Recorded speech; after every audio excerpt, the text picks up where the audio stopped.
Whenever you're ready. Holly Smeckert was driving while talking on cell phone when she ran a red light, killing Judy and David Teeter's son, Joe. Smeckert ran the light after passing a line of stopped cars.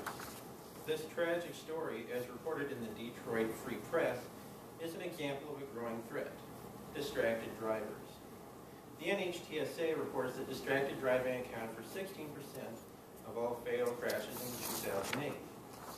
Currently, Ohio has no legislation on distracted driving, according to the Governor's Highway Safety Association.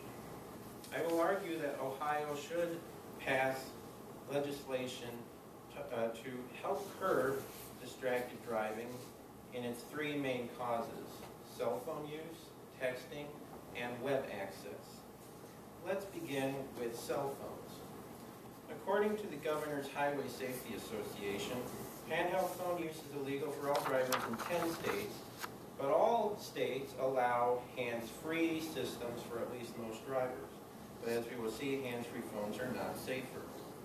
Researchers Redelmeyer and Tibshirani conducted an epistemological study in the New England Journal of Medicine and found drivers were 4 times as likely to have an accident talking on their phones, hands-free or not. The researchers pointed out that this is about the same risk as having a blood alcohol content at the legal limit. And a study published in Human Factors by Strayer et al. Confirmed this finding.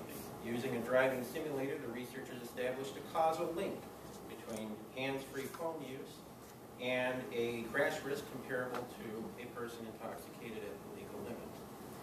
The reason for this danger is due to a so-called inattention blindness. Researcher Strayer and Drews, published in Current Directions in Psychological Science, found that hands-free cell phone conversations led to a, quote, inattention blindness, or an inability to register information right in front of you. This may help explain the story of Holly Smeckert, who, as you recall, ran the red light in spite of passing a line of cars which were stopped at the light. So a state ban should cover not only handheld phone use, but hands-free phones as well. However, there's another form of distraction: texting, which we will now cover. Texting is more distracting than phone conversations. According to the Federal Motor Carrier Safety Administration, the risk for drivers who text at the wheel is 23 times greater than those who don't, the crash risk. In spite of the danger, people still text while driving. A recent article from Professional Safety cites a State Farm survey which shows 32% of respondents texted while driving last year. So does this mean we need to have a texting ban?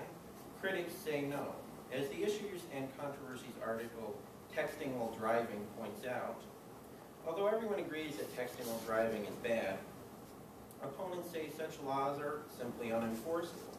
How would you ever know, for example, if someone is texting or adjusting the radio?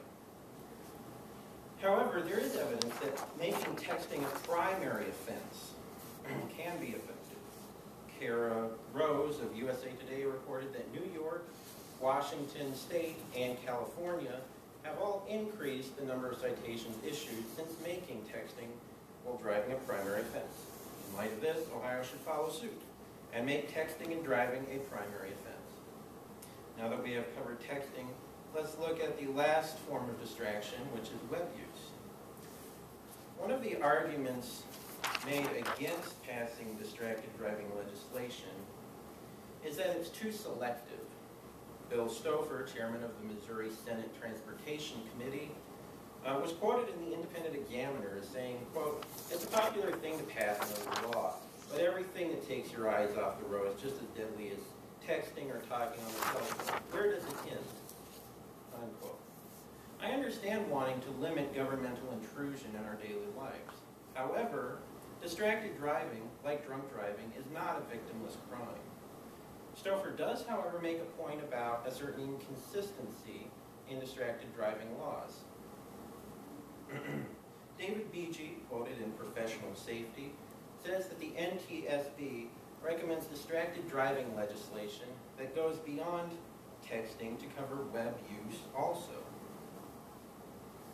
Web use behind the wheel is especially prominent among young people.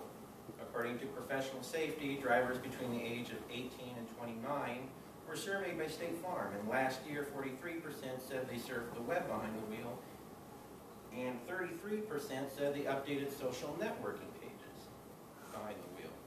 Alarmingly, these percentages have increased in the past couple of years for that age range. So, Ohio's distracted driving law should not be limited to just phone calls and texting, but should cover web access as well.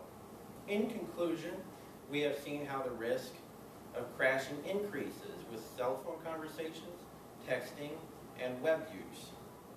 As I said, Ohio currently has no laws covering distracted driving.